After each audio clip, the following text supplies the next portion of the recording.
আজকে আমরা শুরু করতে চলেছি যে পশ্চিমবঙ্গ মধ্যশিক্ষা পর্ষদের যে টেস্ট পেপার বেরিয়েছে ওই টেস্ট পেপার থেকে পেজ নাম্বার 258 সকল নিউমেরিক্যালগুলো। তো 237 থেকে 254 পর্যন্ত সকল পেজের আমরা পিডিএফ আকারে থিওরিটিক্যাল লিঙ্কগুলো আমরা অলরেডি ডেসক্রিপশন বক্সে আমি দিয়ে দিয়েছি এবং তার সাথে সাথে নিউমেরিক্যালগুলোকে আমি সলভ করে দিয়েছি যাতে বোঝার সুবিধা হয়। তো আমরা সিমিলারলি 258 নম্বর যে পেজটা ওই পেজের আমরা নিউমেরিক্যালগুলোকে করব এবং তার যে থিওরিটিক্যাল কোশ্চেনগুলো রয়েছে ওই পেজে ফিজিক্যাল সায়েন্সের ওই পেজের যে থিওরিটিক্যাল কোশ্চেনগুলো রয়েছে তার লিঙ্ক আমি অলরেডি ডেসক্রিপশন বক্সে দিয়ে দিচ্ছি। ক্লিয়ার হলো? তো এবারে দেখো, তো 258 নম্বর পেজের কোশ্চেনগুলো দেখো। তো ফার্স্ট কোশ্চেন 3.2। তো 3.2 কোশ্চেনগুলো দেখো গ বিভাগের, যে প্রমাণ চাপ ও উষ্ণতায় একটি গ্যাসের আয়তন 1 লিটার, চাপ স্থির রেখে গ্যাসটিকে উত্তপ্ত করলে কোন উষ্ণতায় গ্যাসটির আয়তন 3 লিটার হবে। তো কোশ্চেন দেখে আমরা বুঝতে পারছি এই কোশ্চেনে একবার প্রাথমিক অবস্থা দেখতে হবে, প্রাথমিক অবস্থা, আরেকবার আমাকে কি দেখতে হবে, অন্তিম অবস্থা চেক করতে হবে। তো প্রাথমিক অবস্থায় কি কি চাপ ছিল, P1 V1 T1 বার করব, অন্তিম অবস্থায় P2 V2 আর T2 কি করবো, বার করবো। তো প্রাথমিক অবস্থায় চাপ কত, যেহেতু বলে দিচ্ছে আমাকে চাপ স্থির, সেহেতু আমি ধরে নিলাম প্রাথমিক চাপ x সেন্টিমিটার Hg। তো ফাইনালিও কত থাকবে, x সেন্টিমিটার Hg। তো আয়তন, প্রাথমিক আয়তন বলেছে আমাকে 1 লিটার, অন্তিম আমাকে আয়তন বলেছে 3 লিটার। আচ্ছা, তো প্রমাণ চাপ ও উষ্ণতায়, তো প্রমাণ চাপ যেহেতু বলেছে সেহেতু এসটিপিতে বলেছে, তো এক্সটার জায়গা আমরা কি ধরে নেব, যে 76 সেন্টিমিটার Hg। আর এক্স ধরো 76 ধরো একই জিনিস চলে আসবে, যেহেতু প্রমাণ চাপ বলেছে সেহেতু আমরা এক্স না ধরে 76 সেন্টিমিটার আমরা ধরবো। তো প্রাথমিক উষ্ণতা কত ধরবো না, 0 ডিগ্রি সেন্টিগ্রেড বা 273 কেলভিন। তো অন্তিমে উষ্ণতা আমার কত দাঁড়াবে। তো আমি এখান থেকে আমরা বার করব কি না, বয়েল ও চার্লসের সমন্বয় সূত্র P1 V1 by T1 is equal to P2 V2 by T2, এই ইকুয়েশনটাকে লাগাবো। তো চাপ যেহেতু স্থির সেহেতু P1 P2 কে আমি অটোমেটিক্যালি ক্যান্সেল করে দেবো, কেন, P1 ইকুয়ালস টু P2। আচ্ছা, তো V1 কত না, V1 হচ্ছে 1 লিটার, T1 হচ্ছে 273, V2 হচ্ছে কত না 3 লিটার, T2 আমাকে ফাইন্ড আউট করতে হবে। তো T2 ইজ ইকুয়াল টু, তাহলে কোনাকুনি গুণ করলে 3 7 3 21 1 হাতে 2 3 6 8 819 কেলভিন। তো একে যদি সেলসিয়াসে প্রকাশ করতে হয় তো 819 মাইনাস 273 করে দেবো। তো 273 করলে কত আসছে না 6 6 4 5, তাই তো 6 4 5 এত ডিগ্রি সেন্টিগ্রেড। ক্লিয়ার হলো? তো আমার 3-2 এর ফার্স্ট কোশ্চেনটা কমপ্লিট। দেখো খুব ইজি কোশ্চেন ছিল। এরপরে দেখো 3-2 এর অথবা 3.2 তার অথবা কোশ্চেন দেখো। অথবা কোশ্চেন বলেছে যে 2 অ্যাটমসফিয়ার চাপে 27 ডিগ্রি সেন্টিগ্রেড উষ্ণতায় 2 গ্রাম হাইড্রোজেন গ্যাসের আয়তন কত হবে। তো গ্রাম যুক্ত কোনো একটা অঙ্ক থাকলেই আমি বারবার বলেছি PV ইকুয়ালস টু nRT সমীকরণ তোমরা ইউজ করবে। তো PV is equal two n এর জায়গায় আমরা কি বলবো, W বাই M। W হচ্ছে প্রদত্ত ভর, M হচ্ছে আণবিক ভর বা মোলার ভর তোমরা বলতে পারো, আণবিক ভর না নিয়ে মোলার ভর বলবে আরো বেটার। আচ্ছা, তো এখানটায় কি কি টার্ম আমাকে দিয়েছে দেখো, যে চাপ বলেছে 2 অ্যাটমসফিয়ার, উষ্ণতা 27 ডিগ্রি সেন্টিগ্রেড, আর ভর দিয়েছে 2 গ্রাম, আয়তন কত হবে। তো চাপ আমাকে বলে দিচ্ছে 2 অ্যাটমসফিয়ার, উষ্ণতা T 27 ডিগ্রি সেন্টিগ্রেড, মানে 27-এর সাথে 273 যোগ করে আমি কি করব, কেলভিনে প্রকাশ করে নেবো, তো 300 কেলভিন। আচ্ছা, আর ভর, প্রদত্ত ভর W যেটা আমাকে দিয়েছে সেটা হচ্ছে 2 গ্রাম। হাইড্রোজেনের আণবিক ভর যেটা, তাকে আমরা গ্রামে প্রকাশ করে নেবো, মোলার ভর করে নেবো। তো M ইকুয়াল টু কত আসবে না, হাইড্রোজেনে কত হয় না 2 গ্রাম। ক্লিয়ার হচ্ছে? আচ্ছা, তো আয়তন আমাকে, আর তো অলরেডি আমাকে বলে দিয়েছে সার্বজনীন গ্যাস দ্রবকের মান 0.082 এত litre into atmosphere into mole to the power -1 into kelvin to the power -1। আচ্ছা, এরপরে আমাকে বলেছে কি আয়তনটা বার করতে, ভিটাকে বার করতে বলেছে। তো কি করবো না, ভিটাকে লেফট সাইডে রেখে WRT by PM Narendra Modi. আচ্ছা, তো ডব্লুর ভ্যালু কত, ডব্লুর ভ্যালু প্রত্যেকটা ভ্যালু বসে দেবো। ডব্লু ভ্যালু 2, আর এর ভ্যালু 0.082, টি এর হচ্ছে কত 300 ডিভাইড বাই পি হচ্ছে কত 2, পি হচ্ছে কত 2, এম হচ্ছে 2, তাহলে 2 কে 2 ক্যান্সেল। আচ্ছা, নিচের একটা 1000 দ্বারা আমি গুণ করে দিলাম, কেন, পয়েন্টটাকে তুলে দিয়েছি, তাহলে উপরে দুটো শূন্য ক্যান্সেল। আচ্ছা, এটার সাথে এটা ক্যান্সেল হলে কত আসছে 41, তো কত আসছে, তো 3 3 4 3 12, আর তো কোনো সংখ্যা থাকছে না, 4 3 12, তাহলে 3 12 ডিভাইড বাই 10 ছিল, ডিভাইড বাই 10 ছিল, মানে 12.3 এত লিটার, 12.3 এত লিটার। ক্লিয়ার হচ্ছে? বোঝা গেল? Next question. তো নেক্সট কোশ্চেন ঘ বিভাগ, ঘ বিভাগের 4.2 দেখো, ঘ বিভাগের 4.2, তাহলে আমাদের এই কোশ্চেনটা স্ক্রিনশট হয়ে গেছে, রাফ করে দিই। তো 4.2 ঘ বিভাগে ঘ বিভাগের 4.2 লক্ষ্য করো। ঘ বিভাগ, তো ঘ বিভাগের 4.2 প্রথম কোশ্চেনটা পড়ো, নিজেরা করো, সলভ করার চেষ্টা করো, সহজ আছে অঙ্ক, দেখতেই পাচ্ছি সমীকরণগুলো দিয়ে দিয়েছে একদম। প্রথম কোশ্চেনটা তাই দ্বিতীয়টা দিয়ে দিয়েছে। দেখো প্রথম কোশ্চেনটা করছি 4.2। দেখো 84 গ্রাম MgCO3 সাথে লঘু HCl এর বিক্রিয়া ঘটালে 44 গ্রাম CO2, 95 গ্রাম MgCl2 ও 18 গ্রাম জল উৎপন্ন হয়। বিক্রিয়াটিতে কত ভরের HCl অংশ নিয়েছে এবং HCl এর মোল সংখ্যা কত? একদম ইজি কোশ্চেন। তো MgCO3 সাথে HCl এর বিক্রিয়া ঘটানো হয়েছে। বিক্রিয়া ঘটাতে কি উৎপন্ন হয়েছে? CO2 উৎপন্ন হয়েছে, প্লাস MgCl2 উৎপন্ন হয়েছে, প্লাস জল উৎপন্ন হয়েছে, জল H2 উৎপন্ন হয়েছে। আচ্ছা, একে আমরা যদি ব্যালেন্স করে নিই, এর সামনে একটা 2 বসিয়ে দেবো, ব্যালেন্স হয়ে যাবে। আচ্ছা, এবারে বলেছে যে MgCO3 এর ভর, আমাকে গিভিং ভর বলেনি, যে আমাকে প্রশ্নানুসারে লিখে রাখলাম। প্রশ্নানুসারে MgCO3 এর ভর কত দিয়েছে? 84 গ্রাম, যে যার নিচে লিখি। কার্বন ডাইঅক্সাইডের ভর দিয়েছে কত? 44 গ্রাম। আচ্ছা, MgCO3 এর ভর দিয়েছে কত? 95 গ্রাম। জলের ভর কত দিয়েছে? 18 গ্রাম। তো ল্যান্ডভোল্টের পরীক্ষা কি বলছে? যে রাসায়নিক সমীকরণের আগে যা ভর হবে, রাসায়নিক বিক্রিয়ার পরেও তাই ভর হবে। ভরের সংরক্ষণ সূত্র, তাহলে আমি জানি না HCl এর ভর কত, আমি ধরে নিলাম x পরিমাণ আমি HCl নিয়েছিলাম প্রশ্ন অনুসারে। তো আমি x ইকুয়াল টু কত পাবো? যে টোটালটাকে যোগ করবো, 84 বিয়োগ করে দেবো।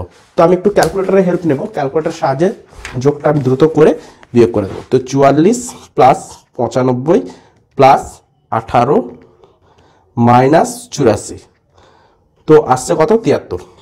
কত এলো? 73। তো এক্স এর ভ্যালু কত আসছে? 73 গ্রাম। তো আমি HCl এর পরিমাণ কত নিয়েছিলাম?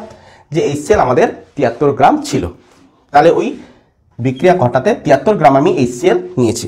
তো এবারে কথা হচ্ছে কি বলেছিল যে বিক্রিয়াটাতে কত ভরে HCl নিয়েছি। First question complete. তো HCl এর মোল সংখ্যা কত? তাহলে মোল সংখ্যা যদি আমাকে বার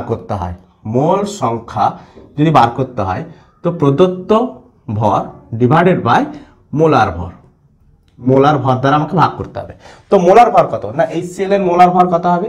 না হাইড্রোজেনের কত? 1, ক্লোরিনের হচ্ছে 35.5, তো আমি যোগ যদি করি 36.5, তাহলে এত গ্রাম। তাহলে প্রদত্ত ভর কত দিচ্ছে? না প্রদত্ত ভর দিয়েছে 73 গ্রাম। তো মোলার ভর আমি 36.5 ভাগ করে দেবো। তো 73 ভাজিত 36.5 যদি করে দিই, তাহলে কত আসছে? 2। তাহলে মোল সংখ্যা কত? না 2। Answer clear? মোল সংখ্যা কত? না 2। নেক্সট কোশ্চেন দেখো, তার অথবা কোশ্চেন, যে সোডিয়াম হাইড্রোক্সাইড ও ফসফরিক অ্যাসিডের মধ্যে নিম্নের প্রশমন বিক্রিয়া ঘটে। আচ্ছা, এক্ষেত্রে 49 গ্রাম ফসফরিক অ্যাসিডকে প্রশমিত করতে কত ভরের সোডিয়াম হাইড্রোক্সাইড প্রয়োজন? আচ্ছা, আর ক্ষারটির মোল সংখ্যা নির্ণয় করতে বলেছে। ঠিক আছে, 4.2 ক্লিয়ার? তো রাফ করে দিই। তো নেক্সট কোশ্চেন তার অথবা 4.2 অথবা কোশ্চেন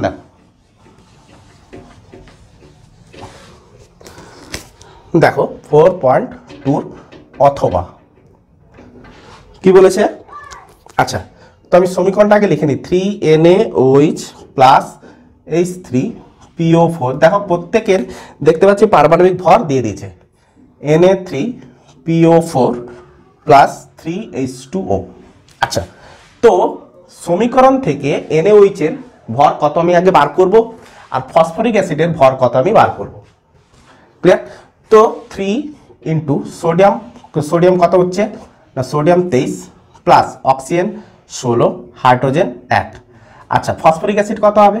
না 3টা হাইড্রোজেন, তাহলে 1 ইন্টু 3 প্লাস ফসফরাস দিয়ে রেখেছে, দেখো 31 দিয়ে রেখেছে, প্লাস অক্সিজেন কত হয়? 16 ইন্টু 4। তাহলে এটাকে আমরা কি করব? যোগটক করে নেব। আচ্ছা, এবার আমি একটু ক্যালকুলেটর সাহায্যে যোগ করে নিচ্ছি। 23 প্লাস 16 প্লাস 1 সমান কত আছে? 40 গুণিতক 3, তার মানে কত এলো? 120 গ্রাম। তাহলে NaOH এর ভর কত ছিল? 120 গ্রাম। আর ফসফরিক অ্যাসিডের ভর কত? দেখো 3 প্লাস 31 প্লাস 16 4 64, তার মানে কত আসছে? 98 গ্রাম। তাহলে সমীকরণ থেকে আমি বুঝতে পারছি যে 120 গ্রাম NaOH 98 গ্রাম H3PO3 কে প্রশমিত করতে পারে।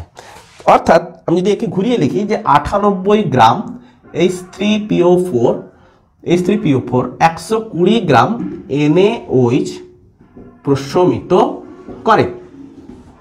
ক্লিয়ার? তো 1 গ্রামে কত করবে? 120/98, তো 49 গ্রাম আমাকে দিয়েছে, 49 গ্রাম। তো 49 গ্রাম কত করবে? 120 ইন্টু 49/98 এত গ্রাম করবে।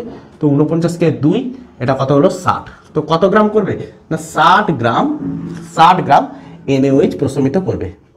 NaOH কে প্রশমিত করে। ক্লিয়ার হলো? তো নেক্সট বলেছে যে ক্ষারটির মোল সংখ্যা নির্ণয় করো। যে ক্ষার মানে হচ্ছে কি? NaOH। তাহলে এই NaOH এর আমাকে মোল সংখ্যা বার করতে বলছে। তাহলে মোল সংখ্যা মানে হচ্ছে কি? মোল সংখ্যা, এর আগের কোশ্চেনটা আমরা দেখলাম যে মোল সংখ্যা সমান কি হয়? যে প্রদত্ত ভর ডিভাইডেড বাই মোলার ভর। তো NaOH এর প্রদত্ত ভর কত? না, NaOH এর প্রদত্ত ভর হচ্ছে 120 গ্রাম। তো প্রদত্ত ভর হচ্ছে 120, আর NaOH এর মোলার ভর কত হয়? না, মোলার ভর দেখো 40। NaOH এর মোলার ভর কত? 40। NaOH শুধু এইটুকু দেখো, তিনটাকে গুণ করো না, কত আসছে? 40। তাহলে ডিভাইড বাই 40 করে দেবো। তাহলে মোল সংখ্যা কত আসছে? 3। তাহলে মোল সংখ্যা কত হলো? 3। একদম ইজি। তাহলে 4.2 আমাদের ক্লিয়ার। 4.2 আমাদের ক্লিয়ার। তো নেক্সট কোশ্চেন আসছে দেখো 4.7। নেক্সট কোশ্চেন আমাদের 4.7। চলতড়িৎ থেকে একটা অঙ্ক দিয়েছে, এটাকে রাফ করে দিলাম। চলতড়িৎ থেকে অঙ্ক দিয়েছে। 4.7 এর অঙ্কটা পড়ো, নিজেরা পড়ো, দিয়ে চেষ্টা করো, তারপরে গিয়ে এখানটায় লক্ষ্য করো। আগে নিজেরা পড়ে নাও, ভালো করে নিজেরা পড়ে নাও, দিয়ে 2বার 3বার চেষ্টা করে নাও, তারপরে এখানটায় লক্ষ্য করো। বলেছে একটি গৃহস্থ বাড়ির 40 ওয়াটের দুটি টিউব দৈনিক 5 ঘন্টা করে, 80 ওয়াটের দুটি ফ্যান দৈনিক 10 ঘন্টা করে চলে। ওই বাড়িতে 1 মাসে বিদ্যুতের বিল কত হবে? ইউনিট প্রতি খরচ বলে দিয়েছে 5 টাকা। পুরো একদম সহজ কোশ্চেন, এরকম অঙ্ক আমি বহুবার করিয়েছি। তো এবারে আমি করে দেখিয়ে দিচ্ছি। আচ্ছা, তো আগে আমি বার করে নেব কি? টিউব দ্বারা 1 মাসে ব্যয়িত তড়িৎ শক্তি।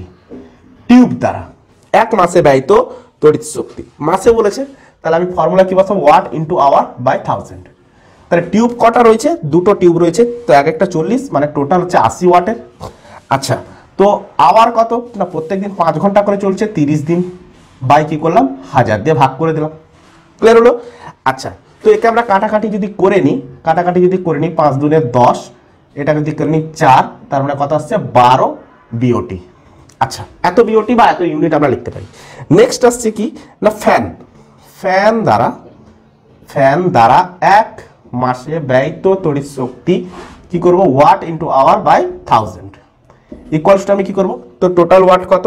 না, কটা ফ্যান রয়েছে দেখো? 2টো ফ্যান 80 ওয়াট করে, তাহলে 2টো ফ্যান 80 ওয়াট মানে হচ্ছে 160। 80 ইন্টু 2 করে দিলাম 160। তো প্রত্যেক দিন কত করে চলছে? 10 ঘন্টা করে চলছে, 30 দিনের জন্য। তো ডিভাইড বাই কি করলাম? 1000। তার 3টাকে 0 আমি কি করলাম? ক্যান্সেল করে দিলাম। তো মোট কত বিওটি হলো? 16 3 48, তাহলে 48 বিওটি। তাহলে মোট ব্যয়িত তড়িৎ শক্তি কত? মোট